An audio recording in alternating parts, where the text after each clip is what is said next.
نثر نگار تھیں اچھا اور تصویر کشی میں بڑی ماہر تھیں وہ، اچھا۔ یعنی کوئی کسی بھی طرح کی سچویشن کو اس طرح سے وہ اتارتی تھیں کاغذ کے اوپر، کیا بات کیا ہے، لگتا تھا کہ جیسے ہم خود موجود ہیں وہاں پر۔ واہ، والد صاحب ہمارے ماشاءاللہ عربی، فارسی، اردو اور انگلش، اچھا، میں کہوں گا کہ پرشین شاید تھوڑی سی ان کی کمزور رہی ہوگی لیکن خاصی تھی، اور باقی کی 3 لینگویجز میں ماشاءاللہ کافی مہارت تھی ان کی۔ جی، اور ہمیں یاد ہے کہ اپنے جو ان کی نوکری تھی چھوٹی سی، اس کے ساتھ ساتھ درس و تدریس میں بھی وہ کافی شغف رکھتے فی تھے، سبیل اللہ بھی رہتے تھے، اور شام کو اکثر ہمارے یہاں جو ہے محلے کے بچے آتے تھے اور ان کو درسگاہ ہوتی تھی، درسگاہ ہوتی تھی ساتھ ساتھ، اور کبھی اقبال کے شکوہ جواب شکوہ ہمیں سمجھا رہے ہیں، کبھی کچھ سمجھا رہے ہیں، کبھی کچھ، تو کافی کچھ ہم نے سیکھا، تو وہ ایک تو تھا ایک اندر۔ ماحول تھا، ہاں، اور مجھے پھر جب جیسے جیسے بڑھتا گیا، عمر اپنی بلوغت پہ پہنچا، تو شاعری کے ساتھ ایک قدرتی سا میرے دل میں جو ہے وہ ہمیشہ سے کہہ سکتے ہیں کہ عشق سا مجھے محسوس ہوا، اچھا، لیکن وہ سننے کی حد تک تھا، ہاں ہاں ہاں پڑھتا تھا، سنتا تھا، ہاں ہاں ہاں، اپنے آپ میں کبھی کوئی کوشش نہیں کی، کوشش جسارت نہیں نہیں کی، کی، یوں کہا جائے۔ جسارت ہی نہیں کی، بالکل صحیح۔ یہ سمجھتا تھا کہ یہ ان لوگوں کے لیے ہیں جن کو قدرت نے بخش دیا ہے، اور تو زمانے میں مجھے یاد ہے کہ میں جنون کی حد تک یہ ہوتا تھا کہ بڑی دور دور مشاعرے سنا جاتا تھا۔ اس وقت کے جو چوٹی کے شعراء تھے جی، ان سب کے اشعار بھی یاد ہو جاتے تھے، اور ان کی آج بھی جو ہے وہ اس میں خوش قسمت ہوں کہ فراق گورکھپوری کو بھی میں نے سامنے سنا، سبحان اس کے اللہ۔ ساتھ ساتھ اس وقت کے جو رازلہ آبادی اور حقان پوری اور تمنا جمالی اور یہ سارے جو شعراء تھے، جی جی، تو وہ سب جو ہے تو ایک ماحول تو تھا جو کہ کہیں نہ کہیں پنپ رہا تھا اندر، لیکن شاعری جو ہے نہیں کسی، اب روزگار کے حوالے سے مجھے جانا پڑا گلف خلیج میں، اور میں وہاں تقریباً 40 سال رہا۔ ابتدائی دور میں یہاں سے جب گیا تو یہ ساری جو ایکٹیویٹی تھیں، جو سرگرمیاں تھیں، جو شوق تھے میرے، وہ کہیں پر دب گئے، اور وہ دوسری طرف مڑے تو وہ اردو غزلیں، غلام مہدی حسن اور غلام علی، یہ سب ہے نا، لیکن وہ پڑھنے کا سلسلہ تو جاری رہا۔ اصل جو شاعری کی طرف آپ کہہ سکتے ہیں کہ میرے اندر کا جو شاعر اگر کہیں تھا تو جو باہر آیا وہ 97 میں، میری والدہ تو 92 میں وفات پا گئی تھیں، اللہ جنت نصیب کرے انہیں۔ 97 میں میرے والد صاحب وہ فوت ہوئے، اور وہ ان کا جانا میرے لیے زلزلے سے کم نہیں تھا، یعنی پورا میرا وجود جو ہے وہ متزلزل ہو گیا، عجیب انتشار کا شکار تھا، بڑا کرب، بڑا اضطراب، اور مجھے پتہ نہیں چل رہا تھا کہ میں کتنا ٹوٹا ہوں۔ اور غالباً وہی کیفیت تھی جس میں اس وقت میرا ٹرانسفر جو ہے وہ سعودی عرب سے عمان کے ہاں عمان میں ہوتا ہے، سلطنت عمان میں۔ تو میں کہوں گا میری شاعری کی ابتدا جو ہے وہ عمرہ کرنے گیا تھا، حرم شریف میں بیٹھا تھا، اور ایک پہلا مصرع میں جہاں تک یاد کر سکتا ہوں کہ ایک پہلا مصرع ہوا کہ گھر بلایا ہے تو خیرات بھی دے دے مولا، گھر بلایا ہے تو خیرات بھی دے دے مولا، اور اسی دن وہ شعر مکمل ہوتا ہے کہ بندگی کے لیے جذبات بھی دے دے مولا، گھر بلایا ہے تو خیرات بھی دے دے مولا۔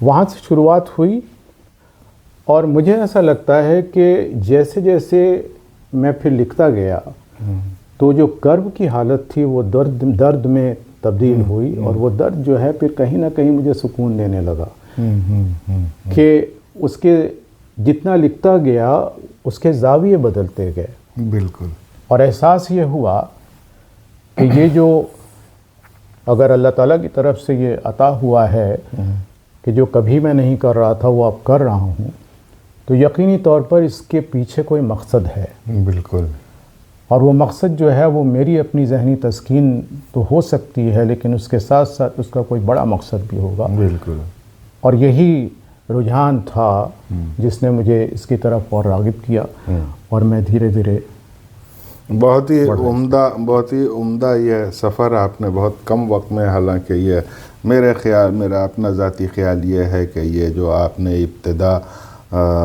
کا موقع بتایا یہ کم سے کم 20-25 برس پر تو محیط ہوگی ہی. یہ پوری داستان جو آپ نے سمیٹ کے سنا دی اتنے کم وقت میں، اور میرے خیال سے شاعری وہ عمل ہے یا شاعری وہ وسیلہ اظہار ہے کہ جو بہت بہت بڑی باتوں کو بہت ایجاز کے ساتھ بہت سمیٹ کے بیان کر سکتی ہے، اور جس کا نمونہ ابھی آپ کی گفتگو ہے کہ آپ نے 20 برس اپنے سمیٹ دیے کچھ لمحوں میں. آگے ایک اصل میں ہم بہت کنونشنل قسم کا سوال آپ سے نہیں کرنا چاہتے جی کہ آپ نے استادی سیکھا کہاں سے، اور یہ سب باتیں بہت ہی ذیلی باتیں ہیں. ہم وہ گفتگو کرنا آپ سے چاہتے ہیں کہ جو شاعری کا سبب ہو اور فنکار کن جہتوں میں رہتا ہے اور کن جہتوں میں وہ فن تخلیق کرتا ہے. تو اس موضوع کے اوپر ہم بہت کم ہم نے دیکھا ہے کہ گفتگو ہوتی ہے کہ فنکار کس کتھارسس سے گزرتا ہے، یا فنکار کی اپنا فن تخلیق کرتے وقت اس کے نگاہ میں کیا کچھ ہوتا ہے. کوئی بھی فن پارہ جب وجود میں آتا ہے تو 2 سطحوں پر وہ عمل پیرا ہوتا ہے. ایک اس کی فکر، یعنی اس فن پارے کے پیچھے اس کی تخلیق میں فکر کیا ہے، ایک وہ سبب ہوتا ہے. دوسرا، جیسا آپ نے بہت خوب بیان کیا کہ ایک جذبہ تھا، ایک کرب تھا کہ جو ظاہر ہونا چاہتا تھا. اسی میں سرشاری بھی کبھی ہوگی، کبھی کرب ہوگا، کبھی دکھ ہوگا، کبھی شکوہ ہوگا، کبھی شکایت ہوگی، یعنی بہت طرح کے جذبے بھی ہوتے ہیں. ہم آپ سے یہ پوچھنا چاہتے ہیں کہ جس وقت آپ شعر کہہ رہے ہوتے ہیں تو آپ کا مطمع نظر کیا ہوتا ہے، کہ آپ فکر کی طرف جانا چاہتے ہیں یا جذبے کی طرف؟ بڑا خوبصورت سوال ہے. میں اگر اپنی پوری شاعری کو جو کچھ بھی کہا ہے اگر اس کو سمیٹوں تو 3 زاویے میرے ذہن میں ابھرتے ہیں. ایک جو سب سے پہلا ہے وہ اپنے رب سے تعلق، بالکل، جو میں سمجھتا ہوں کہ اگر یہ نہیں ہے تو شاعری کے کوئی معنی نہیں ہے. بالکل. دوسرا زاویہ جو میری اپنی سوچ سے، اپنی فکر سے ابھرتا ہے وہ خود احتسابی ہے. اچھا. اپنا سبحان اللہ. موازنہ کرنا، اپنے اندر کیا بدلنا ہے اس کو سوچنا اور اس کے اوپر پھر عمل پیرا ہونا. اور تیسرا انسانوں کی طرف کہ جو حقوق العباد کا جو کانسیپٹ ہے کہ اللہ تعالیٰ کے بندوں کے ساتھ مل کر کے ان کے درد کو یا ان کی خوشیوں کو یا ان کے ساتھ جو کچھ بھی ہم ایز اے انسان بانٹ سکیں وہ بانٹیں، اس کو محسوس کریں، اور ان کے ساتھ مل کر کے شاعری جو ہے وہ ایک میڈیم بنے جہاں پر ہم ایک دوسرے کے دکھوں کو جو ہے شیئر کریں، خوشیوں کو شیئر کریں، زندگی کو شیئر کریں اور کچھ سیکھیں. اور ایونچولی جتنا زیادہ یہ تینوں زاویے ملیں تو وہ پھر ایک ڈائریکشن میں جو کہ اللہ رب حقیقی سے ہم کو جوڑتا ہے. بالکل. تو یہ میری فکر کا میں سمجھتا ہوں کہ ایک فطری سا رہا زاویہ کہ مڑتا ادھر ہی ہے یہ تینوں. اچھا، اس بیچ میں ایک چیز جو ہے وہ اور جڑی، جہاں پر بات ہو رہی تھی کہ جب اللہ اور رسول کی بات ہوتی ہے تو اس کے بعد ایک جو سب سے زیادہ امپورٹنٹ مجھے جو لگا وہ والدین کی عظمت. بالکل. یہ ایک مشن کی طرح میری شاعری میں آپ اس کی جھلک دیکھیں گے انشاءاللہ. اور وہ یوں کہ بہت ارلی ایج میں والدین سے مجھے جدا رہنا پڑا. ارلی ایج میں چلا گیا تھا تو والدہ میری 10 سال رہیں، اس کے بعد چلی گئیں. اور ان کے ساتھ ایک میرا ربط تھا جو آج تک ہے ویسے ہی. اور پھر والد صاحب گزرے تو، لیکن اس کے پیچھے جو سماج میں ہماری سوسائٹی میں ہماری جو والدین کو لے کر کے بہت ساری ایسی مشاہدات ہیں، تجربات بھی ہیں، جن کو میں نے سمجھا کہ یہ ضروری ایک فوکس ہے جس کو شاعری کا موضوع بنانا چاہیے. بالکل. بعض لوگ اس پہ اکثر اختلاف ان کو ہوتا ہے کہ والدین سے غزل کا کیا تعلق. ہاں. لیکن میں ذاتی طور پہ یہ سمجھتا ہوں کہ یہ ہماری ذمہ داری ہے کہ اس طرح کے موضوعات کو جو ہے وہ اپنی شاعری کا موضوع بنایا جائے.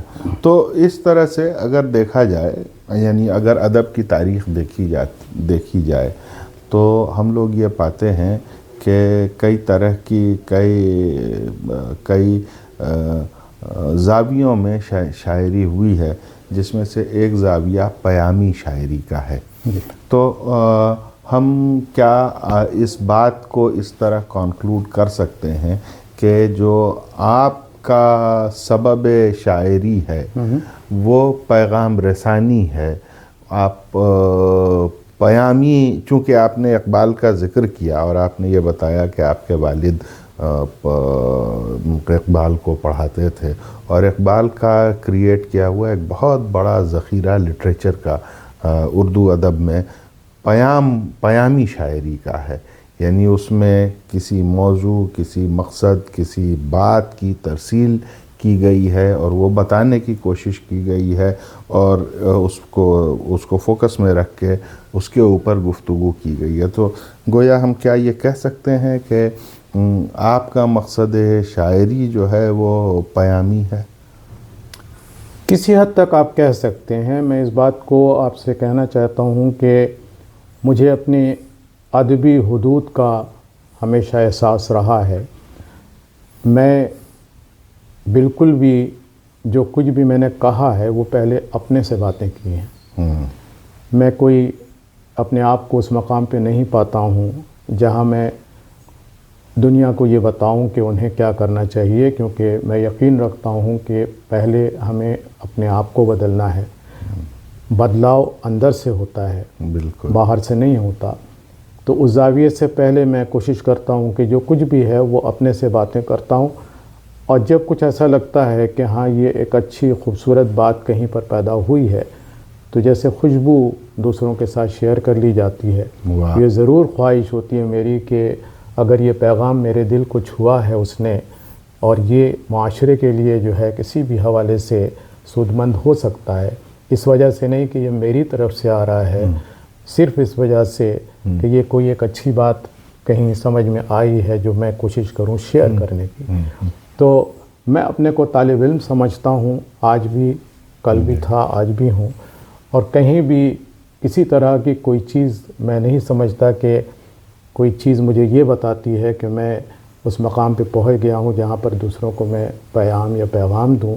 تو یہ میری صرف یہ ہے کہ ساتھ میں مل کر کے جو کچھ بھی ہم ایک دوسرے کے ساتھ شیئر کر سکیں وہ شیئر. تو گویا مطلب پھر ہم اپنا اسٹیٹمنٹ بدل دیتے، ہم اپنا اسٹیٹمنٹ یوں بدل دیتے ہیں کہ پھر ہم یوں کہیں کہ یہ ایک خود کلامی ہے.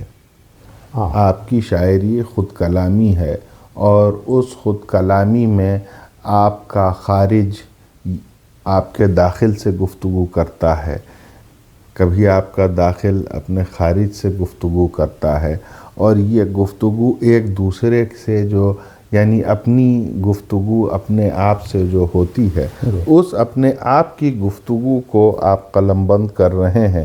اور ظاہر ہے کہ جب آپ اپنے سے اپنی کی ہوئی گفتگو کو قلم بند کرتے ہیں یا آپ اس کو افشا کرتے ہیں، آپ جب لکھتے ہیں تو ظاہر ہے کہ جب لکھتے ہیں تو کوئی نہ کوئی پڑھے گا اس کو.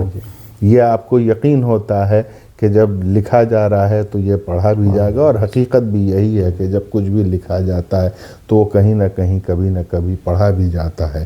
اور یہ آپ کی اپنی داستان ہے، اور آپ نے کاوش نہیں کی ہے کوئی پیغام دینے کی، بلکہ اگر اس میں کوئی پیغام ہے تو وہ سمجھنے والا سمجھ لے. اس کو اس طرح کہا جا سکتا ہے. آپ نے بہت ہی مناسب طور پہ عکاسی کی ہے جو میرا زاویہ اپروچ ہے، اپروچ رہا ہے، اور اس میں کوئی شک نہیں کہ یہی ہے. اس میں ایک چیز اگر میں جوڑ سکوں جی تو ایک چیز جو ہمیشہ دماغ میں رہی، اور میرا تعلق بھی ہیومن ریسورسز سے رہا، جی لوگوں کے ساتھ تعلق تھا، اور میرے کام کی نوعیت جو ہے وہ جو کمپنی کے ملازمین تھے ان کے ساتھ میرے ہر لیول کے اوپر جو ہے وہ انٹریکشن ہوتا تھا. تو میں نے اس زندگی کو محسوس کیا ہر دن، کیونکہ 80% سے زیادہ جو ملازمین ہوتے تھے وہ بہت کسی اچھے بیک گراؤنڈ سے نہیں آتے تھے، بہت ہمبل. اور آپ کو معلوم ہے جب لوگ گلف میں جاتے ہیں کام کرنے میری طرح، تو میرا جانا جو ہے وہ کیریئر کے لیے نہیں تھا اس وقت، مالی پریشانیوں سے. بالکل ٹھیک ہے. تو لیکن میں تو کسی ایک پوزیشن پہ تھا، اور دوسرے جو آتے تھے خصوصیت کے ساتھ جو لیبر طبقہ آتا تھا، ان کی جو بیک گراؤنڈ تھے، ان کی جو زندگی تھی، ان کا جو کرب تھا، ان کے جو مسائل تھے، وہ ہر دن میں نے اس کا مشاہدہ کیا ہے، فیل کیا ہے اس کو. اور وہ ایک بڑا آپ کہہ سکتے ہیں کہ میری شاعری کے اوپر اگر اثر انداز ہوا تو وہ زندگی تھی، جہاں پر ہر لمحہ مجھے ان سے بات کر کے ان کو کمفرٹ کرنا پڑتا تھا، کانسل کرنا پڑتا تھا، ان کو سمجھانا پڑتا تھا کہ اور پھر وہاں سے تھوڑا سا جو ایک اور زندگی میں میرے داخل ہوا وہ اور اس کی ٹریننگ باقاعدہ کمپنی نے مجھے دلائی تھی، جسے لائف کوچنگ کہتے ہیں. اچھا. کہ جہاں پر آپ لوگوں کے ساتھ بیٹھ کر کے ان کے مسائل کو سمجھیں، اور ان سے ان کو آپ بہتر سوچ کے ساتھ اپنے مسائل کا حل خود تلاش کرنے کی آمادہ کریں. تو اس کا بھی اثر تھوڑا سا میری شاعری کے اوپر آیا ہے، اور اس نے کافی کچھ دیا ہے مجھے سمجھنے کا موقع. اور ایک جو سب سے بڑی بات جو کوشش کی گئی ہے کہ جو کچھ بھی لکھوں وہ سننے والے میں انرجی پیدا کرے، اس کو ایک مزمحل نہ کرے. درد اگر ہے تو درد پہ ٹھہر کر کے آگے بڑھ جاؤ، اسی پہ نہیں رکو، ماضی میں مت گھومو.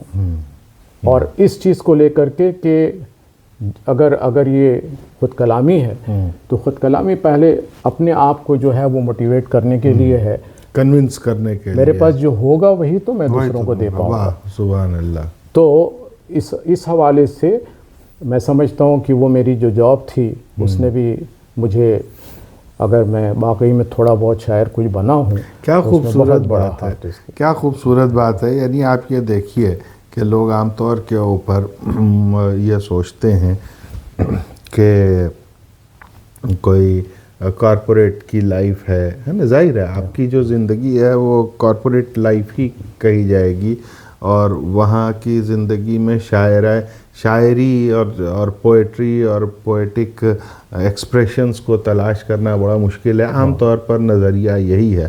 لیکن اگر یہ کہا جائے کہ آپ کی شاعری کا ایک بڑا حصہ جو ہے وہ آپ کی کارپوریٹ لائف سے آتا ہے، تو یہ ایک بہت اچھی بات اور بہت عمدہ بات. اور یہ حقیقت بتائیں آپ کو کہ ہمارے ایک بہت اچھے دوست ہیں امیتابھ جوشی صاحب، اور وہ بڑے ریناؤنڈ سائنٹسٹ ہیں، اور زبردست پوئٹری مطلب فارسی میں اور اردو میں اشعار کہتے ہیں وہ. اور وہ اکثر یہ بات کہتے ہیں کہ ہم پارٹ ٹائم سائنٹسٹ ہیں، فل ٹائم شاعر ہیں. تو وہ بھی یہ بات کہتے ہیں کہ جب ہم موضوعات دیکھتے ہیں، موضوع تلاش کرتے ہیں یا کسی موضوع پہ مائل ہوتے ہیں، تو جب ہم لیبارٹری میں سے نکل رہے ہوتے ہیں تو وہ مضامین کے جو لیبارٹری میں ہم ایگزامن کر رہے تھے وہ اشعار بن کے اور وہ تصورات اور وہ استعارے بن کے میرے ذہن میں آنا شروع ہو جاتے ہیں اور جس سے ایک غزل پیدا ہوتی ہے. تو بہت یعنی یہ بات اب آپ سے آپ کے اس تجربے کے بعد سے یہ ایک فیکٹ کہی جا سکتی ہے کہ زندگی کا کوئی بھی شعبہ فن اور شاعری سے خالی نہیں ہے، بس نگاہ انتخاب چاہیے. بہت صحیح کہا آپ نے، بالکل یہی ہے. تو تھوڑا سا اور اس کو ایکسپلور کرتے ہیں. ایک بڑی اہم بات اور ایک سوال کہ آپ سے ہماری ظاہر ہے کہ بہت دیرینہ ملاقات نہیں اور بڑی اچھی سی ایک ملاقات ہوئی، بہت خوبصورت ملاقات ہوئی. ایک اس خوبصورت ملاقات میں جہاں آپ جیسا ایک خوبصورت آدمی ملا، وہاں ایک بڑی خوبصورت خاتون بھی ملی ہم کو. جی. اور آپ نے بڑی خوبصورت بات کہی تھی کہ جو اشعار انہوں نے ریجیکٹ کر دیے ہیں وہ آپ کے کام آ رہے ہیں. تو اور یہ حقیقت تو وہ کیسا ان سے جو آپ کا ایز اے پوئٹ شاعر کی سطح پر اور ناقد کی سطح پر ان کی کیا شمولیت اور کیا حصہ داری ہے آپ کے ادب میں؟ سنجیدگی سے اگر بات کروں تو میں نے جو کچھ بھی کہا ہے شاید نہ کہا ہوتا اگر ان کا سپورٹ نہ ہوتا. کیا بات ہے. اور کیونکہ اس وقت وہ میرے حالات سے ظاہرے کے ساتھ میں تھیں، باخبر تھیں، میرے کرب کو انہوں نے محسوس کیا. اور وہ جو دن تھے جب مجھ سے کچھ قدرت کہلوا رہی تھی تو اس کو انہوں نے اس وقت کافی میرا حوصلہ بڑھایا اور انسپائر کیا مجھے کہ آپ لکھیں. اس کے بعد پھر اس دور میں اگر استاد ہیں تو وہی ہیں، حالانکہ ان کا شعر و شاعری سے کوئی کہیں دور کا کوئی واسطہ نہیں تھا، لیکن وہ سنتی تھیں اور اپنی رائے سے نوازتی تھی کہ بھائی یہ ٹھیک ہے، یہ بس صحیح ہے. ہاں. تو میں نے دونوں کو سنبھال کے رکھا اور میں سمجھتا ہوں دونوں میرے لیے خزانے کا وہ تھا کہ ہاں ہر کسی کو اپنے بچے پیارے ہوتے ہیں. جی. ایک نے سکھایا اور دوسرے نے جو ہے کچھ دوسرے تجربات کیے، لیکن بہرحال اس میں بہت بڑا رول ہے. حالانکہ بعد کے دنوں میں انہوں نے یہ بھی بڑے یعنی کہہ سکتے ہیں کہ زور دے کر کے یہ بات مجھ تک پہنچائی کہ تم شاعر ہی نہ بن جانا خالی اور بھی غم محبت کیسے تو وہ ظاہر یعنی یہ کہ وہ اس پتنگ باز کی طرح رہیں کہ جس نے اتنا ہی تاغا چھوڑا جتنی ضرورت تھی اور پھر تان بھی لیا ساتھ میں کہ جو آپ کی شاعری اور آپ کی زندگی دونوں کو بیلنس کیے رہی. بالکل وہی بات ہے.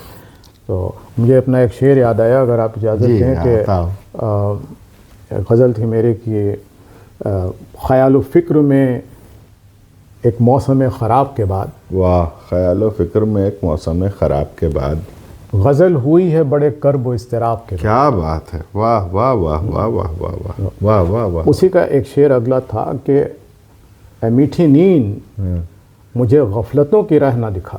واہ. اے میٹھی نیند مجھے غفلتوں کی راہ نہ دکھا، حقیقتوں سے بھی ملنا ہے مجھ کو خواب کے بعد. واہ واہ. حقیقتوں سے بھی ملنا ہے مجھ کو خواب کے بعد. تو ایک بیلنسنگ کرنے کی کوشش کی گئی اور میں سمجھتا ہوں کہ دونوں ایک دوسرے کے کمپلیمنٹ بنے. واہ. کہ ہماری جو دوسری دنیاوی مشغولیات ہیں، ضروریات جو ہیں، اس کے ساتھ ساتھ شاعری نے ہمیشہ اس کو کمپلیمنٹ کیا اور بہتر ڈھنگ سے آگے بڑھنے کے لیے یہ کیا.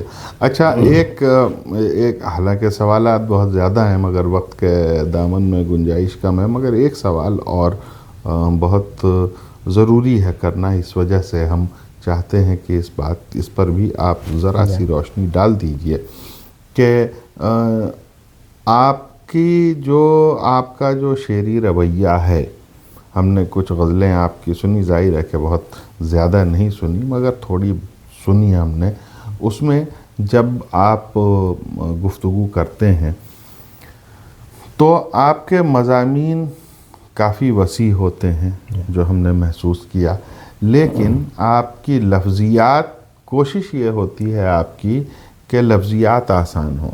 تو کیا یہ کوئی ارادی عمل ہوتا ہے یا غیر ارادی طور پر ایسا ہی کچھ ہوتا ہے؟ میں کہوں گا یہ دونوں ہے اس میں، اور اس کی وجہ ہے جی کہ بات جو کہی گئی ہے میرے علاوہ جب میری کوالٹی پہ وہ کہیں پر جو ہے وہ پاس ہو جائے کہ یہ بات اس میں کوئی وزن ہے اور یہ وزن جو ہے یہ دوسروں کے لیے بھی فائدہ پہنچانے والا ہے، تو اب آپ یہ کوشش کرتے ہیں کہ آپ کی بات دوسروں تک پہنچ جائے اور پہنچے بھی، سمجھی بھی جائے. تو پھر ایک سوال کبھی آپ نے کیا تھا کہ یہ آپ چاہتے ہیں کہ آپ کے سننے والے دل سے سنیں یا دماغ سے سنیں. میں یہ سمجھتا ہوں کہ سب سے پہلے تو میں چاہوں گا کہ وہ اس کو دماغ سے سنیں. میں چاہوں گا کہ وہ پہلے دل سے سنیں اور اس کے بعد جب وہ اچھی طرح سے اس کو سن لیں تو پھر وہ وقت لیں دماغ سے اس کے سوچنے کے لیے. کیا بات ہے! کیونکہ جب تک آپ کسی چیز کی گہرائی میں پہنچیں پہلے اور اس کے بعد جب آپ اپنے آپ کو وقت دیں گے تو شاعری جو ہے صرف جذبات تو نہیں ہے، بالکل نہیں ہے. اس کے بعد آپ کو مفاہیم اس کے ہوتے ہیں، مفاہیم ہوتے ہیں جس کے لیے آپ کو پھر دماغ کا استعمال کرنا پڑتا ہے. تو یہ نہیں ہے کہ دماغ کے لیے لکھا یا دل کے لیے لکھا، دل سے دماغ تک پہنچے. کیا بات ہے! اور اس کے بیس پہ پھر انسان جو ہے وہ اپنے راستے تلاش کرے، اگر کسی بھی حوالے سے وہ کام آ جائے. تو یہ اپروچ رہا میرا، اور کہاں تک کس حد تک کامیاب ہوں میں نہیں کہہ سکتا ہوں، کیونکہ کئی دفعہ جیسے میں نے کہا کہ ایک شعر ہے میرا کہ یہ جو ابھی آپ کو میں نے سنائی تھی کہ میں قطرہ ہوں ابھی خود کو سمندر نہیں کہہ نہیں سکتا، تو اس کا ہی ایک شعر تھا کہ ذہن سے میرے اس وقت نکلتا ہے کہ میرے احساس کو الفاظ کا کاغذ نہیں ملتا. واہ! میرے احساس کو الفاظ کا کاغذ نہیں ملتا، میں جو محسوس کرتا ہوں وہ اکثر لکھ نہیں سکتا. واہ!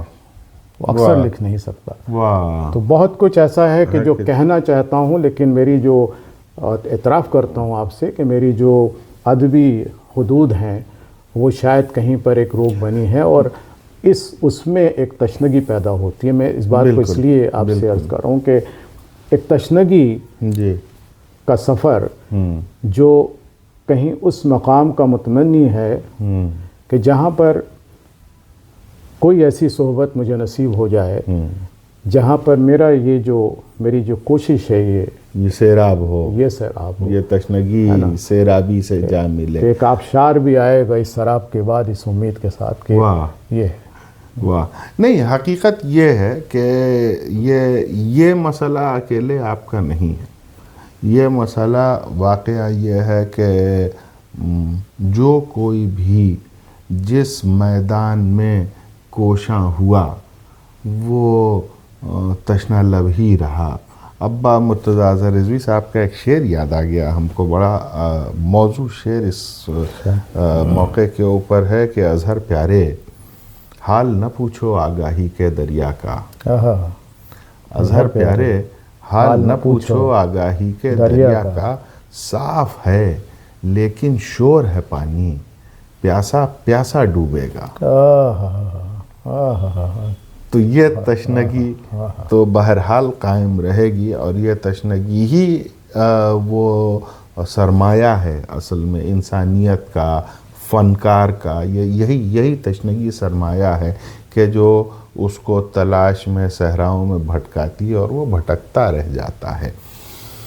تو آپ کا بہت بہت شکریہ کہ آپ نے وقت دیا. ظاہر ہے آپ کی صحت بھی ایسی نہیں ہے کہ ہم آپ کو بہت زیادہ زحمت دیں، مگر ہم یہ چاہتے ہیں کہ جاتے جاتے کچھ ایک کلام بھی آپ سناتے جائیں تاکہ یاد کرنے کے لیے ہمارے پاس کچھ رہے. سراج بھائی، میرے پاس الفاظ ہیں نہ ہوں گے کبھی کہ میں اس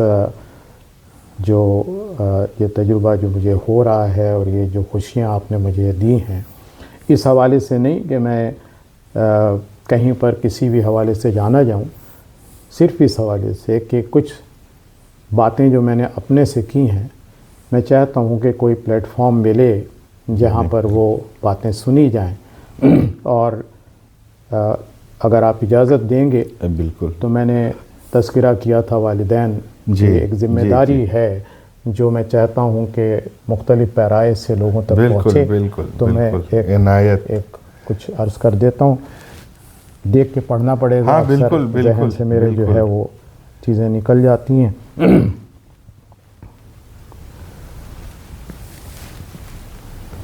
عرض کرتا ہوں علی وقت کی رعایت سے میں اس کو پڑھ کے سنا دیتا ہوں کہ دامن میں اپنے رب کی عطائیں سمیٹ لو. واہ. دامن میں اپنے رب کی عطائیں، دامن میں اپنے رب کی عطائیں سمیٹ لو، جب تک ہیں والدین دعائیں سمیٹ لو. واہ. جب تک ہیں والدین دعائیں سمیٹ لو، اور ترسو گے تم کبھی بہت ان کے وجود کو. واہ. ترسو گے تم کبھی بہت ان کے وجود کو، ہے نور سامنے تو شعائیں سمیٹ لو. واہ واہ. ہے نور سامنے تو شعائیں سمیٹ لو، پھر یہ بہار لوٹ کے واپس نہ آئے گی. ہائے ہائے ہائے. پھر یہ بہار لوٹ کے واپس نہ آئے گی. ساون گزر نہ جائے گھٹائیں. واہ. ساون گزر نہ جائے. واہ واہ واہ واہ. ساون گزر نہ جائے گھٹائیں سمیٹ لو، اور ہر لفظ ان کا پیار ہے، ہر بات خیر ہے. واہ. ہر لفظ ان کا پیار ہے، ہر بات خیر ہے. خاموشیوں سے پہلے صدائیں سمیٹ. واہ واہ واہ واہ. خاموشیوں سے پہلے صدائیں سمیٹ لو، اور ان کی خوشی میں دین بھی دنیا بھی ہے نہا. واہ. ان کی خوشی میں دین بھی دنیا بھی ہے نہا.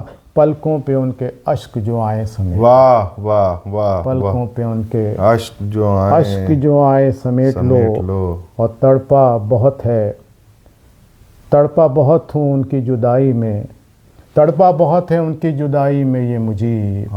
یہ پل تمہیں بھی چھوڑ نہ جائے سمیٹ لو. واہ واہ. سبحان اللہ. کیا کہنے. واہ واہ واہ واہ.